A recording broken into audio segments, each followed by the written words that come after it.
혹시 귀남이라는 인물을 아십니까? 귀남이 드라마에 나오는 인물인데요. 이 귀남이를 가지고 세대 차이가 나뉜다고 하더라고요. 찾아보았더니 1992년도에 방영되었던 드라마 아들과 딸이라는 드라마에서 귀남이가 있습니다. 귀한 아들이라는 뜻으로 최수종 씨가 열연을 했는데요. 그것이 이제 92년도의 드라마예요. 그리고 나서 딱 30년이 흐른 2022년도에 방영되었던 지금 우리 학교는 이라는 드라마가 있습니다. 여기에 악역으로 등장하는 사람이 귀남이에요. 이 귀남이 혹시 아십니까? 여기에서 이제 세대가 갈리는 거죠. 이 부분은 이제 유인수 배우가 열연을 했다고 합니다. 그래서 이 귀남이를 가지고 세대 차이가 나뉜다 이렇게 이제 얘기는 하고 있는데요. 최근에 신조 귀남이가 또 있습니다. 그 귀남이는 어떤 뜻이냐면 일찍 귀가하는 남편이라고 합니다. 일찍 귀가하는 남편이 귀하냐 이제 그런 뜻이 아니라 왜 이렇게 일찍 오느냐라고 하는 푸념 섞인 그 아내들의 말이래요. 그래서 일찍 귀가하면 저녁을 차려야 되잖아요. 귀찮은 존재처럼 그렇게 아내들이 부르는 것이 귀남이라고 합니다. 그 대한민국의 한 남편으로서 이 귀남이라는 표현이 굉장히 마음이 불편하고 이것을 말하는 이 아내들은 악처가 아닌가 이제 이런 생각을 좀 탓을 돌리고 싶은 마음이 있는데 가만히 그 이야기의 연유들을 좀 들어보면 또 다 사연이 있어요.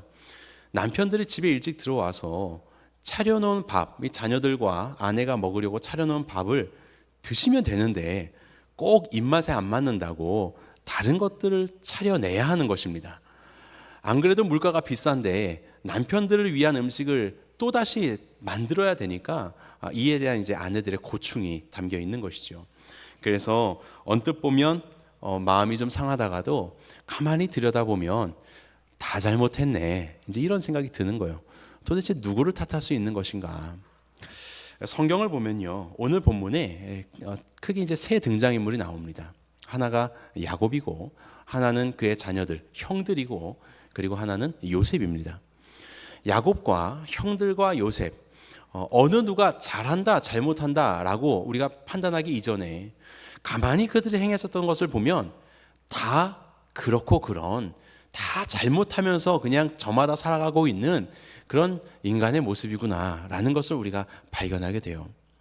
하나님께서는요 세상의 모든 인간의 악함들과 그 연약함 속에서도 하나님의 선하신 뜻을 이루어 가시는 분이세요. 분명히 하나님은 그런 분이세요.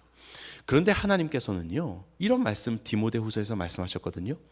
귀히 쓰는 그릇도 있고 천히 쓰는 그릇도 있다 이렇게 말씀하셨어요.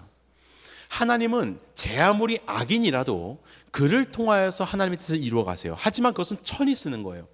하나님은 귀히 쓰는 그릇이 있고 천히 쓰는 그릇이 있어요. 우리의 인생을 돌아다 보면 다 저마다 크게 잘난 것 없고 또 다 그냥 연약함 가운데서 우리는 살아가요. 하지만 하나님은 그 속에서도 귀하게 쓰시는 사람들이 있는 거예요. 과연 누가 귀하게 쓰는 자들인가?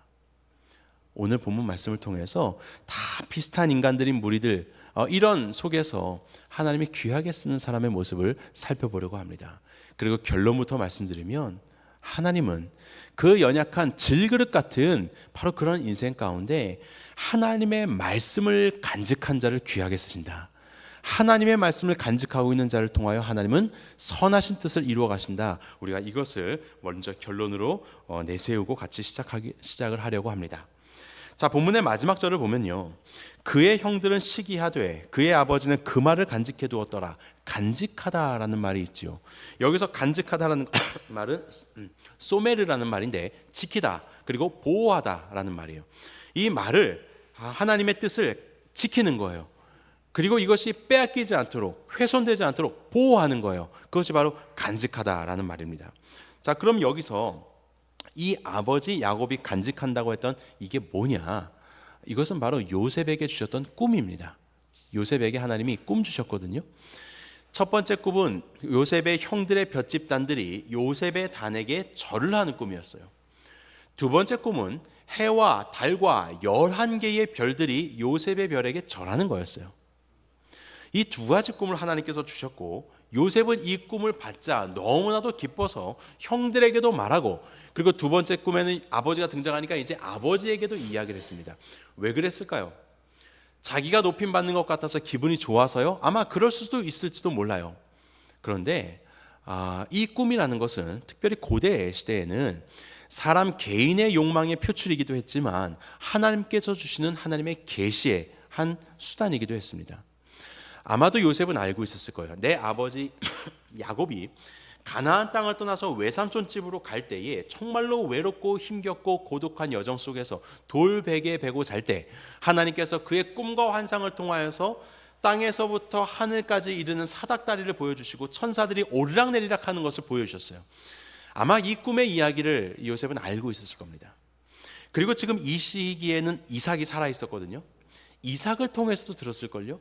나의 증조 할아버지 아브라함에게 하나님께서 정말로 무자했었던 그의 삶을 들어서 저 하늘의 무별을 그 캄캄한 어둠 가운데 환상으로 보여주시고 하늘의 무별을 보시면서 너의 자손이 이와 같으리라 말씀하셨던 그 하나님의 꿈, 하나님 주셨던 그 환상, 이것을 요셉은 알고 있었을 겁니다. 이제 자기에게 두 번이나 확증된 이 꿈이 그래서 더욱더 가슴이 벅차오르는 하나님의 말씀이 되었고 계시가 되었기 때문에 요셉은 이것을 전하였던 것 같아요. 자, 이에 대해서 바로 이러한 하나님의 말씀에 대해서 서로 다른 반응들이 등장합니다. 첫 번째는 누구예요? 형들입니다. 이 형들은 이 말씀에 대해서 어떻게 이야기합니까? 그의 형들은 시기하되라고 되어 있습니다. 꿈이라는 것이 신적인 계시의 중요한 수단이었지만 이들은 그것을 고민하지 않았습니다. 그리고 너무나도 빨리 요셉 개인의 어떠한 욕망이라고 그렇게 결론을 내렸던 것 같습니다. 안 그래도 편애로 인하여서 형들은 요셉을 싫어하였죠. 요셉은 자신들의 잘못을 아버지에게 고자질하기도 하였고, 또 요셉은 아버지로부터 채색 옷을 입고 다니는 이제 그런 특별한 아들이었어요. 그런데 이제는 우리가 자기에게 절하는 것처럼 그런 꿈을 이야기하자 굉장히 심기가 불편했을 겁니다. 4절 말씀 한번 볼까요? 여러분도 성경책으로 4절 보겠습니다. 그의 형들이 아버지가 형들보다 그를 더 사랑함을 보고 그를 미워하여 그에게 편안하게 말할 수 없었더라. 이 요셉을 미워해요. 편안하게 말할 수 없었다. 이 말을 직역하면 샬롬을 말할 수 없었다, 이런 뜻입니다. 샬롬, 평안이죠. 평안하냐라고 그에게 말할 수 없고, 그리고 내가 말하는 말도 별로 평안스럽지 않은 말이 되는 거예요. 여러분 그런 경험 있지 않으세요? 가족이나 교회에서도 샬롬을 말할 수 없는 지체가 있습니까? 뭔가 그 사람하고 말할 때는 편안하게 말할 수 없고, 뭔가 좀 이게 갖춰야 될 것 같고, 혹은 감춰야 할 것 같고, 혹은 그 사람의 어떤 평안을 빌 수 없을 어떤 그런 좀 껄끄러운 상대가 있으세요? 바로 이러한 형제들의 그 마음의 상태가 이어서 시기와 미움과 증오로 이어지는 거예요.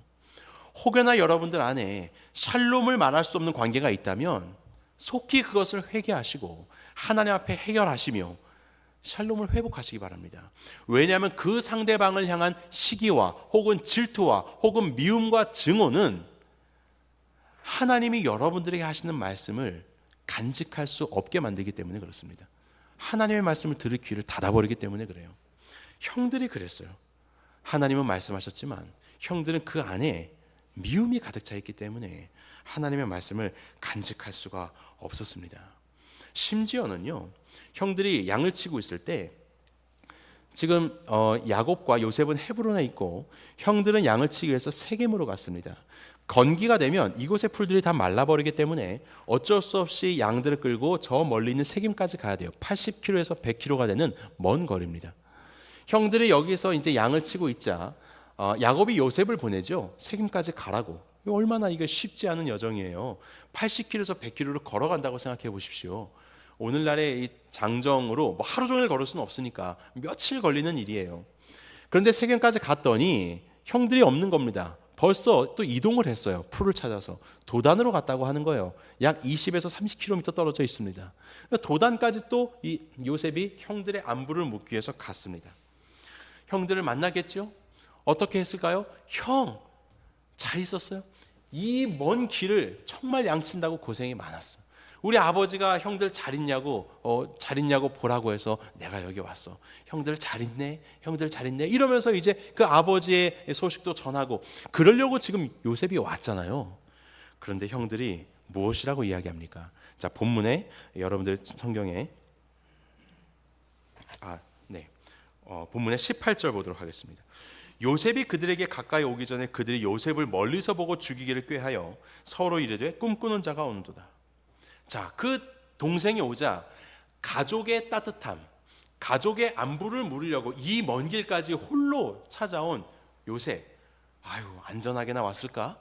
그런데 이 요셉을 처음 보자마자 형들의 마음은 뭐예요? 반가움과 감사함과 사랑이 아니고 동생을 향하여서 죽이기로 꾀하는 미운 마음이 싹 트는 것입니다. 이것이 샬롬을 건넬 수 없는 자들 속에서 나타나게 되는 그 미움의 그 장성한 모습이지요. 사망을 낳게 되는 거예요. 그러면서 꿈꾸는 자가 온다. 이것을 직역하면 꿈의 주인이 온다 이런 뜻입니다. 꿈의 주인. 저가 꾸어놓고 저가 해석하고 자기가 스스로 주인공 되어서 그렇게 하려는 그 꿈의 주인이 온다.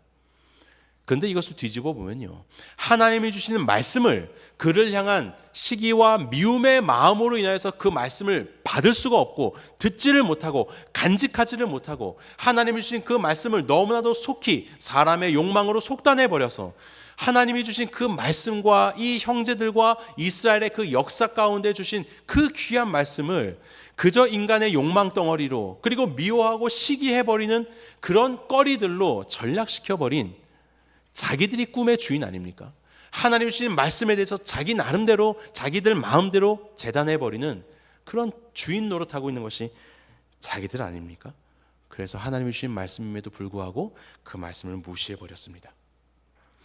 이것이 하나님의 말씀을 마음 두기 싫어하는 온갖 시기와 미움의 마음이 가득 찬 인간들의 모습이에요. 하나님의 말씀을 간직하지 않으면요, 바로 이러한 마음 가운데 사는 겁니다. 동생에 대해서도요, 저의 선행과 가족의 따뜻한 배려에도 불구하고 그것조차 내 마음을 불편하게 만드는 그런 미움거리들로 바뀌는 거예요. 우리 이런 경험 있지 않아요? 그와의 그 불편한 관계, 그러면 그 사람 하는 다 싫은 겁니다. 다 싫은 거예요. 그러다 보면 하나님의 말씀도 내 안에 간직되지 못하고 그냥 그렇게 사는 거예요. 형제들이 그랬어요.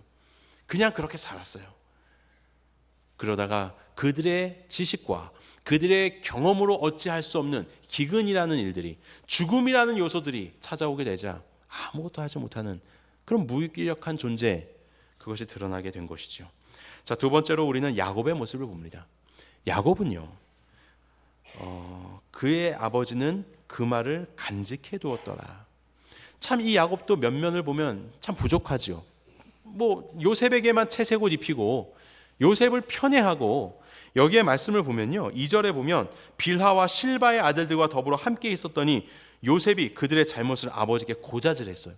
아들들의 이름을 이름으로 등장하지 않고 빌하와 실바라는 어머니의 이름 가운데 아이들을 묻고 있습니다. 자녀들을. 이것은 무엇을 말하는 거냐면요, 당시에 이 야곱이 자신들의 자녀들에 대해서 그 어머니라는 그 틀로, 그 울타리를 가지고 서로 편애를 하였고 서로 다른 지위를 가지고 있었다는 것을 뜻하는 것이에요. 내가 사랑하는 아내였던 라헬에게서 난 요셉과 베냐민은 특별한 존재로서 다른 신분상의 지위를 가지고 있는 거고, 레아나 빌하 뭐 이런 다른 여인들에게는 조금 다른 어떤 그런 자녀들을 향한 마음을 가지고 있었다는 것을 여기서 우리에게 비춰주고 있어요. 그는 이렇게 편애하는 아버지였습니다. 그리고 그는 참 둔했습니다. 그렇게 자기의 형제들, 자기의 자녀들이 요셉에 대해서 샬롬을 말하지 못하고 있는 상태라는 것을 알지도 못하고 요셉을 홀로 보내잖아요. 양 치는 데까지. 얼마나 그 감정을 잃지 못하는 둔한 아버지입니까? 이 야곱은요, 그럼에도 불구하고 하나님이 주셨던 말씀을 간직해 두었더라. 그의 마음 가운데 그 연약한 인간이 그래도 하나님의 말씀을 간직해 두었더라라고 이야기를 하고 있습니다. 그런데 상당히 많은 부분 이 야곱의 일생이 우리 성도들의 모습과도 같은 것 같아요. 우리들도요, 이렇게 주의 말씀 들으면 어떻게 해요? 막 받아 적고 또 목장 모임 때 나눠야지 하고 간직하잖아요. 그런데 어느덧 하루 이틀 지나고 나면 말씀이 다 사라져 버리지 않습니까? 정말 간직하고 계십니까? 여러분들의 삶 속에서 하나님께서 때로 말씀 가운데 감동을 주실 때 그 하나님의 말씀을 여러분들은 정말로 간직하고 계십니까? 아니면 잠깐만 가지고 있다가 잃어버리나요? 너무나도 안타까운 것은요, 야곱은 하나님의 말씀을 간직했잖아요. 하지만 곧 실패합니다. 간직하다라는 것은 내 안에 두고 지키는 것이고 보호하다라고 했어요. 그런데 이는 말씀을 보호하지 못해요. 갖가지 공격 가운데 말씀을 잃어버리게 됩니다. 31절부터 보게 되면요, 형들이 요셉을 이제 팔죠. 그리고 요셉의 옷에다가 염소를 죽여서 염소의 피를 묻혀가지고 채색 옷을 아버지에게 보여줍니다. 그것을 33절에 이 아버지가 보고 이르되 내 아들의 옷이라 악한 짐승이 그를 잡아먹었도다. 요셉이 분명히 찢겼도다.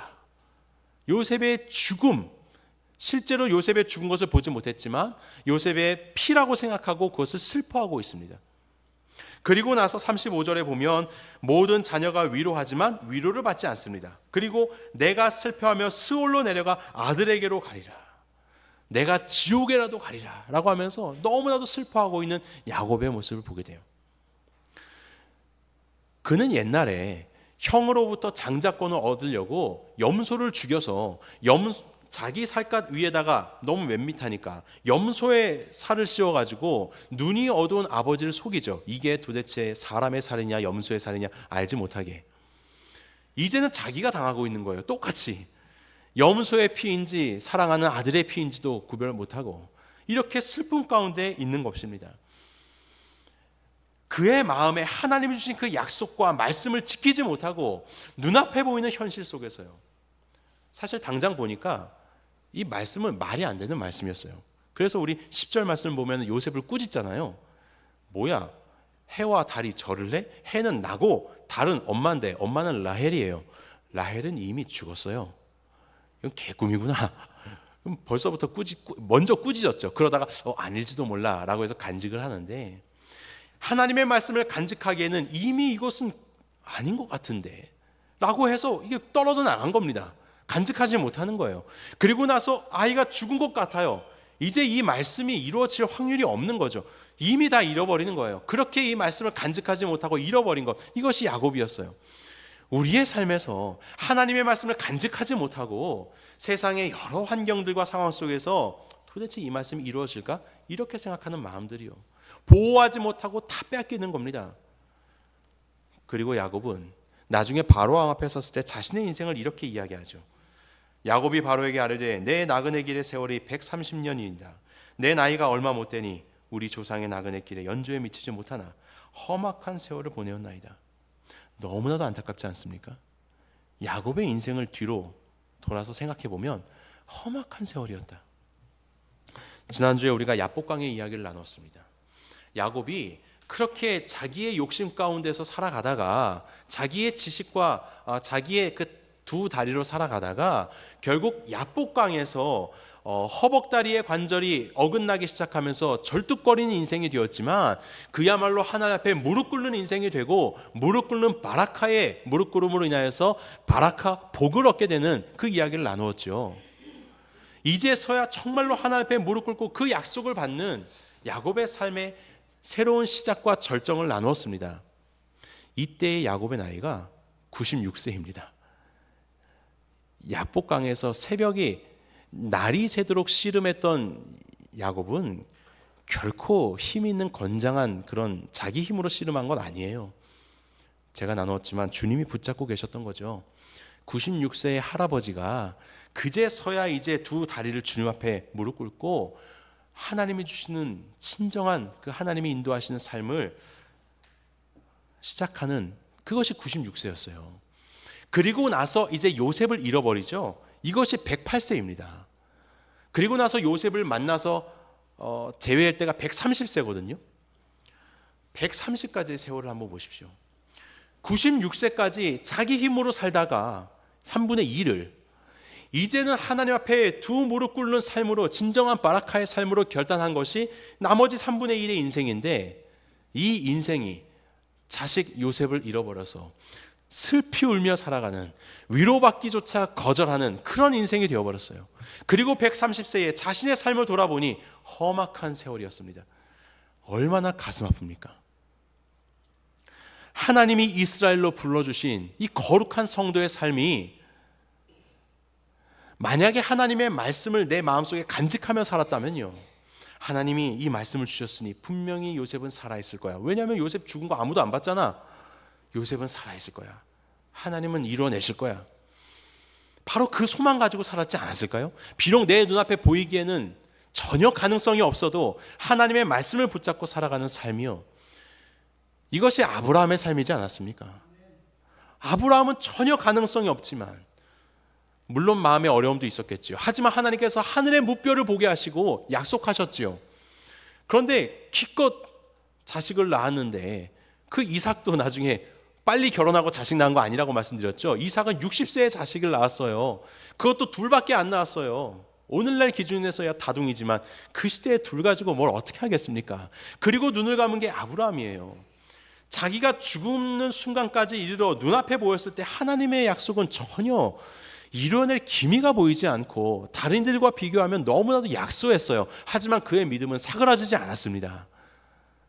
생명의 하나님을 믿었기 때문에. 그런데 야곱은요, 130세에 이르기까지 하나님의 말씀을 간직하였지만 곧 잃어버리게 되었고 슬픔 가운데 빠지게 되어서 아무런 소망 없이 그 시간들을 다 허비했습니다. 험악한 세월이었어요. 우리의 삶은 이래선 안 되지 않겠습니까?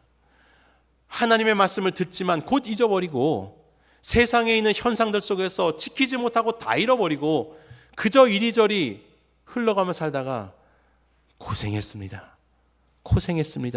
이렇게 이야기한다면 얼마나 이것이 안타까운 인생이에요. 하나님의 말씀을 붙잡고 있었다면 아브라함이 그랬던 것처럼 눈앞에 있는 상황들을 뛰어넘어 기대함으로, 그리고 하나님께서 이루실 일들에 대한 감사함으로 그렇게 이 시간을 보낼 수 있었을 텐데, 그 마지막 3분의 1의 야곱의 일생은요, 슬픔과 고통과 염려와 막막함 가운데서 보냈었던 험악한 세월이었습니다. 요셉의 이야기를 보겠습니다. 요셉은요, 그 또한 연약한 인간이죠. 형들 잘못 고자질하고 아버지가 자기 채색 옷 입혀줬다고 그것만 또 자랑처럼 입고 다니고, 이런 참 부족한 인간이었지만요, 그가 하나님 앞에 귀하게 쓰임받을 수 있었던 이유는 야곱은 하나님의 말씀을 끝까지 간직했기 때문입니다. 그의 겉모습은 참 연약한 존재에 불과했지만 그는 하나님의 말씀을 간직했었던 자였어요. 자, 우리가 창세기 42장 보면 형들을 제외하는 장면이 나오는데요, 요셉은 그의 형들을 알아보았으나 그들은 요셉을 알아보지 못하더라. 요셉이 그들에게 대하여 꾼 꿈을 생각하고 그들에게 이르되 너희는 정탐꾼들이라 이 나라의 틈을 엿보려고 왔느니라. 어떤 분들은 이 말씀을 해석하면서 요셉이 꿈꾸고 까마득하게 잊어버리고 지내다가 형들이 전하는 걸 보고 어디서 많이 본 장면인데, 아 맞다, 볏집단이 내 앞에서 전했었지, 그때야 생각했다, 이제 이렇게 해석을 하기도 해요. 저는 근데 그렇게 해석이 되지 않습니다. 이미 요셉은 하나님이 2번 꾸게 하신 이 꿈에 대한 갈망이 있었어요. 너무 기쁨이 있었어요. 그것을 증거했잖아요. 그리고 나중에 바로왕 앞에 서게 될 때 바로왕의 꿈을 해석할 때 그가 이런 얘기해요. 바로왕이시여, 당신의 꿈이 지금 2번 연거푸 꾸게 됐죠. 2번 꾸었다는 건 하나님의 계시입니다. 하나님께서 반드시 그것을 이루실 것입니다. 이렇게 고백하거든요. 자기도 2번 꿨잖아요. 그럼 이건 하나님의 계시, 하나님이 반드시 이루어 주실 것, 이 믿음이 요셉에게는 있었을 겁니다. 그리고 그래서 그는 그 믿음을 가지고 이 모든 시간들을 하나님 앞에서 코람데오의 마음으로 살았었던 것이죠. 언제 이루어질지는 비록 내 눈앞에 보기에는 형들에게 의해서 죽임을 당할 뻔하고 팔림을 당하고 그리고 종이 되고 또 억울하게 감옥을 갇히는 일들이 내 눈앞에 펼쳐지지만 하나님의 말씀을 이 요셉은 잊지 않았을 것이에요. 여기에 보시면 그 말씀이 이루어진 것을 확인한 겁니다. 그 말씀이 이것이었네요. 이제 하나님이 실현하시는 것입니까? 자, 그러면서 무엇이라고 이야기합니까? 이 나라의 틈을 엿보려고 왔도다, 이렇게 이야기하죠. 이것은 직역하면 이 나라의, 이 땅에 벌거벗음을 보려고 왔느냐, 이런 뜻입니다. 이것은 정확히 요셉이 형들에 의해서 채색 옷을 벗김당하고 벌거벗은 몸으로 구덩이에 빠졌었던 것을 말하고 있는 거예요. 잊을 수 없었던 그 상황. 형들이 내 앞에 무릎 꿇자 일부러 그것을 비유하듯이 말하는 겁니다. 이 땅에 벌거벗음을 보려고 왔느냐? 나를 그렇게 벌거벗기고 내가 이렇게 있었지만 나는 살아있는 거예요. 나는 살아있다. 그것을 비유적으로 말하고 있는 거예요. 이미 요셉은 그 모든 하나님의 꿈들과 자기들이 형들에게 버림을 받은 그 원이 되었었던 하나님의 말씀, 이것을 잊지 않고 있었던, 그 상황들이 잊지 않고 있었던 요셉이라는 것을 우리는 보게 되는 거예요. 그리고 또 한 가지, 요셉이 자신의 이 꿈을 잊지 않고 있었다는 증거가 있습니다. 무엇이냐면 형들이 자기 앞에 절하자 그 형들을 보고 꿈을 생각하고 이것이 이루어지는가? 그러면서 그가 무엇을 했는지 아십니까? 동생 베냐민을 데려오십시오. 이 이야기를 합니다. 꿈을 잊고 있었다면 그런 말 못했을 겁니다. 꿈을 이미 알고 있었기 때문에 그는 그 다음 스텝을 건 거예요. 왜냐하면 형들의 첫 번째 꿈에 의하면 형들의 볏집단이 내게 절하는 게 첫 번째 꿈이었어요. 그런데 지금 이 순간이 이루어지고 있어요. 확인이 되었어요. 그럼 이제 두 번째 꿈, 이것은 형들의 볏집단이 아니라 해와 달과 11별, 11별에는 내 동생인 베냐민이 섞여 있는 겁니다. 그래서 그가 그렇게 간직하고 있는 이 꿈의 다음 그 두 번째 꿈을 위하여서 그는 요청하고 있는 겁니다. 베냐민이 있다고 하는데 베냐민을 보내주십시오. 마침내 11개의 별들이 자기 앞에 무릎 꿇는 바로 그것을 그는 경험하게 될 것이에요. 이것을 보더라도 요셉은 꿈을 잃고 있었던 사람이 아니에요. 그는 꿈을 바라보고 꿈을 간직하고 있었던 사람이라는 것을 기억합니다. 요셉이라는 이야기 우리가 잘 알고 있죠. 요셉의 이야기에 키워드가 있다면 간직하는 것입니다. 기억하는 것이에요. 생각하는 것이에요. 여러분 요셉 이야기 쭉 생각해 보십시오. 간직하고 있는 순간 하나님의 선하신 뜻이 이루어지고 간직하지 못하고 생각하지 못하면 이루어지지 않고 이것이 미루어지게 됩니다. 요셉, 야곱, 형들, 그리고 요셉이 감옥에 갇혔을 때 술 맡은 관원장에게 그가 꿈을 해몽하였죠. 그리고 무엇을 부탁합니까? 당신이 복직하게 될 것인데 복직하거든 날 좀 생각해 주세요. 이 생각하다가 기억하다는 뜻이에요. 날 좀 기억해 주세요. 당신의 마음과 나를 간직해 주세요. 그런데 까마득하게 이 술 맡은 관원장이 그를 잊었더라, 기억하지 않았더라 이렇게 등장합니다. 그리고 멈추죠. 그리고 2년이 흘러서 바로왕의 꿈 앞에서 그가 마침내 생각하게 되는 거예요. 내가 오늘 내 죄를 기억하나이다. 내가 기억하나이다. 내가 생각합니다. 그리고 그때의 내 꿈을 해몽했었던 자가 있었어요. 기억해냈고 그제서야 요셉이 바로왕 앞에 서게 되고 우리가 아는 이야기들이 등장하게 되는 겁니다. 요셉 이야기의 핵심은 간직하는 거예요. 생각하는 거예요. 기억하는 거예요. 그때 하나님은 당신의 선하신 역사를 이루어 가시는 겁니다. 여러분들이 왜 하나님의 말씀을 기억해야 됩니까? 하나님의 생각은 우리보다 크시기 때문이에요. 하나님은 우리의 생각과 경험과 우리의 모든 지식을 넘어서서 역사하시는 분이세요. 그래서 우리는 하나님의 말씀을 기억하고 하나님의 뜻들을 바라보아야 하는 것입니다. 그렇지 않으면요, 야곱에서도 그런 것처럼 하나님의 뜻들이 조금 멀리 돌아가게 되는 수가 있는 겁니다. 자, 그래서 우리는 어떻게 하나님의 말씀을 기억할 것인가? 순전히 기억하시기 바랍니다. 순전하다는 건 뭐예요? 순수한 거예요. 그리고 이것은 완전한 거예요. 다른 어떤 눈에 보이는 어떤 상황들 속에서 마음을 뺏기지 마십시오. 간직하다는 것은 보호하다라고 말씀드렸습니다. 하나님의 말씀을 보호하시기 바랍니다. 때로는 우리 이 교우들과의 관계에서 시기하고 증오하고 질투하고 미워하는 마음, 가정 안에서 그런 마음들, 이런 마음이 여러분들에게 주신 하나님의 말씀을 듣지 못하게 하고 간직하지 못하게 하는 거예요. 그런 마음을 속히 해결하시기 바랍니다. 샬롬을 말할 수 있는 입술이 되시고 샬롬을 말할 수 있는 관계가 되십시오. 그리고 우리 눈앞에 보이는 어떤 한계들, 라헬은 죽었는데 이미, 아이고 요셉은 죽었나 보다, 그 상황에서 말씀을 보호하지 못하고 떠나가게 되어서 염려와 걱정과 근심 가운데 험악한 세월을 가졌던 이 야곱의 인생, 우리는 그 인생을 닮아서는 안 돼요. 눈앞에 보기에는 상황이 그렇지 않아도 요셉이 그런 것처럼 하나님의 말씀 붙잡고, 형들은 나를 시기하고 나의 울부짖음을 듣지 못하고 구덩이 밖에서 나를 어떻게 팔아넘길까, 나를 어떻게 죽일까를 모의하는 그런 형들이어도 여전히 내 눈앞에는 할 수 없는 상황들이 계속해서 펼쳐져도 하나님의 말씀을 지키고 보호하였었던 그 간직한 요셉, 어떠한 한계와 그것이 설령 죽음이라 할지라도 그것을 이겨내는 그런 간직함, 이것이 우리 안에 필요한 거예요. 그것이 바로 순전하게 하나님의 말씀을 간직하는 겁니다. 예수님께서 십자가의 죽으심과 부활을 말했지만 제자들은 그들의 야망에 의해서 하나님의 말씀을 들을 수가 없었습니다. 그들의 그 욕망으로 인하여서요. 제사장들은 예수님의 부활의 이야기를 기억하고 그것을 대비했지만 그들은 그 말씀을 기억했을지는 몰라도 그들이 가진 시기심과 그들의 질투함으로 인해서 말씀 되신 예수님을 그의 마음 가운데 둘 수가 없었죠. 바로 이러한 것들이 하나님의 말씀을 우리가 간직하는 것을 막는 것이죠. 하지만 그 눈앞에 보이는 것이 죽음이라 할지라도 그 한계를 넘어 하나님의 말씀을 붙잡을 때 그것이 곧 아브라함의 믿음이고 십자가를 지셨던 예수 그리스도께서 우리 가운데 펼쳐주셨던 믿음입니다. 예수님의 그 믿음과 예수님의 그 걸음은, 그 순전하신 하나님의 말씀을 간직하신 삶은 부활의 생명으로 우리 가운데 보답이 되지 않았습니까? 그래서 두 번째로 우리가 가져야 할 하나님의 말씀을 어떻게 간직해야 되는가? 두 번째로는요, 겸손히 간직하셔야 됩니다. 하나님의 말씀을 내가 알고 있다고 그것에 대해서 나의 무기인 마냥 그렇게 마음껏 내 소유인 마냥 사용해서는 안 되는 거예요. 하나님의 말씀을 왜 우리에게 주셨는가?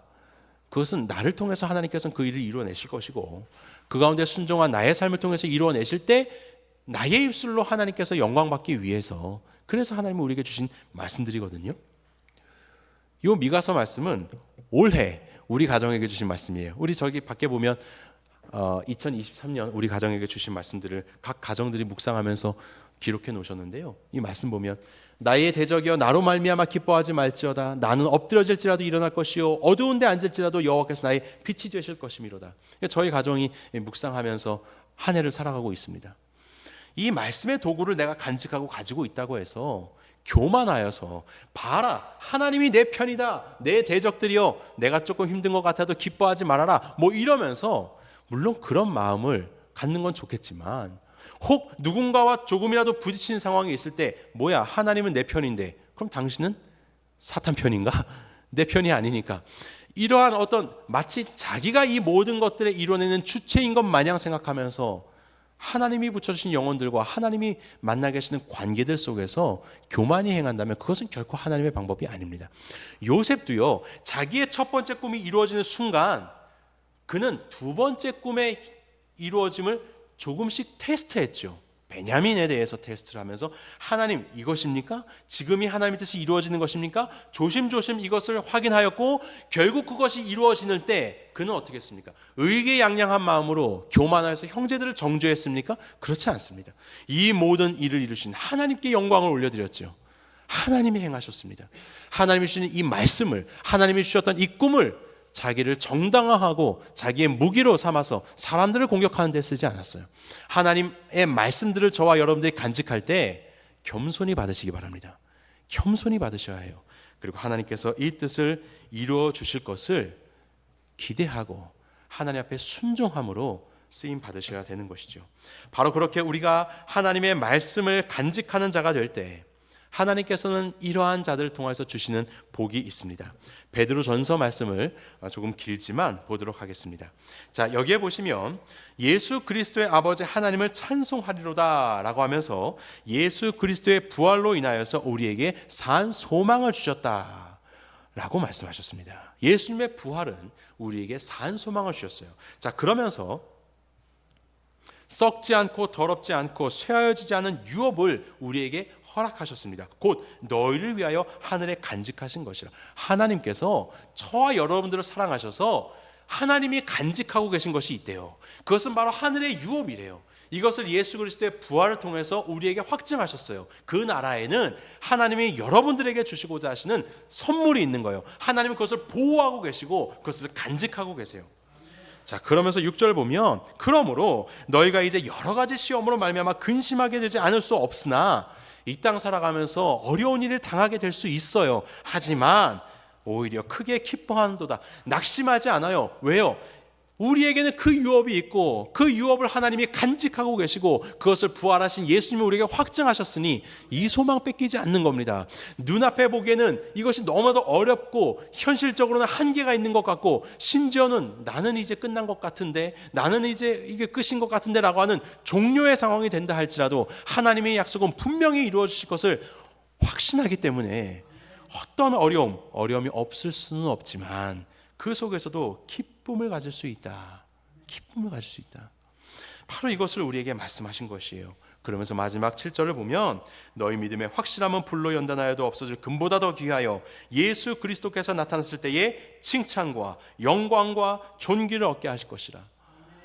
우리가 그렇게 하나님 말씀 붙잡고 살면요, 하나님이 저와 여러분들에게 주셨던 그 말씀을 붙잡고 살면요, 그리고 사실 이 말씀들은 하나님께서 여러분들에게 부어주실 그 복들을 가지고 우리에게 말씀하시기 이전부터 하나님께서 하늘나라에서 그것을 가지고 계신 거예요. 이 복을 가지고 간직하고 계시는 거예요. 그러면서 야, 너도 내 말을 듣고 너도 간직하여라. 그리고 마침내 네가 그 믿음을 가지고 내 앞에 서게 되는 날 나는 너를 칭찬할 거야. 나는 너에게 모든 영화를 줄 거야. 나는 너를 존귀하게 여길 거야 라고 약속하시는 겁니다. 이것이 바로 하나님의 말씀을 간직한 자가 받게 되는 복이에요. 내가 누구길래 나 같은 것이 무엇이고 한데 나를 칭찬하시려고, 나에게 영광 주시려고, 우리를 존귀케 하시려고 그 바쁘신 하나님께서 나를 위한 이 유업을 저 하늘에서 간직하고 계신다는 것입니까? 우리가 무엇이길래 나를 위한 이 유업을 간직하고 계시나요? 그 하나님 앞에 우리도 주님의 말씀을 간직하게 되시기 바랍니다. 이 시간 듣는 주의 말씀들 속에서 하나님께서 주신 감동이 있다면요, 간직하십시오. 말씀을 더 가까이 하십시오. 잊어버리지 마십시오. 계속해서 나누십시오. 그리고 저 바깥에 보면 여러분들 가정에게 주셨던 말씀들 적어 놓으셨잖아요. 벌써부터 다 까마득히 잊어버리고 계신 가정이 있습니까? 다시 한번 그 말씀을 묵상하시고 하나님께 주셨던 그 말씀들, 우리 눈앞에 보이는 모든 한계와 끝이라고 상황한 것 다 넘어서서 순전히 간직하시기 바랍니다. 그리고 겸손히 간직하시기 바랍니다. 우리의 이 간직한 하나님의 말씀을 우리가 간직할 때 질그릇 같은 저와 여러분들의 삶 가운데 하나님의 말씀이라는 보배를 담게 하셔서 이 땅 가운데 주께서 사용하실 때 정말로 귀하게 쓰임 받으시는 우리 모두가 되기를 주님의 이름으로 간절히 축원합니다.